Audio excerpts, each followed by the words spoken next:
नमस्कार, मैं हूँ प्रीति मौर्य और आप सभी देख रहे हैं भोजपुरी सिने स्टार। प्रीति जी, क्या कहना चाहेंगे? आपके प्रोजेक्ट की बात करें तो कौन से प्रोजेक्ट आपके अपकमिंग में हैं और क्या कुछ चल रहा है आपके जीवन में? अभी तो मेरी 7-8 फिल्में अपकमिंग हैं। अगर मैं नाम बता देती हूँ, नई रस्में नई कस्में, शुभ समाचार, दुल्हन लाइफ कश्मीर से, साजन कब आओगे, कितने दूर कितने पास, और अभी दर्शकों से क्या अपील करना चाहेंगे? बस यही कहना चाहूँगी, क्योंकि आप लोग के बिना तो मैं वैसे भी कुछ भी नहीं हूँ। अगर आप लोग अपना प्यार और आशीर्वाद नहीं देंगे तो मैं कैसे आगे बढ़ पाऊँगी।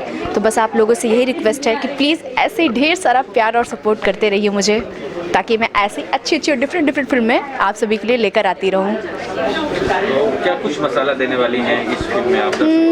बहुत ही डिफरेंट, बहुत ही यूनिक स्टोरी है। एक कहा जाता है ना, जैसे गांव का लड़का है, शहर की लड़की है, मतलब क्या है, बहुत सारे कॉम्प्लिकेशन होते हैं लव स्टोरी में, जल्दी फैमिली वाले एग्री नहीं होते हैं, बहुत सारा मतलब गांव समाज जो होती है ना चीज़ें, तो वो सारी चीज़ें इसमें दिखाई जाएंगी। रिवील होगा कि कैसे मतलब प्यार मिलता है। और भोजपुरी के जो सुपरस्टार हैं दिनेश जी, खेसारी जी, अभी इनके साथ काम करने का मौका आपको मिला या क्या कहना? अभी तक तो नहीं मिला है, बट मैं चाहती हूँ कि मुझे जल्दी से मौका मिले, क्योंकि मैं सच में उन लोगों के साथ काम करना चाहती हूँ। खेसारी जी तो मेरे फेवरेट हैं।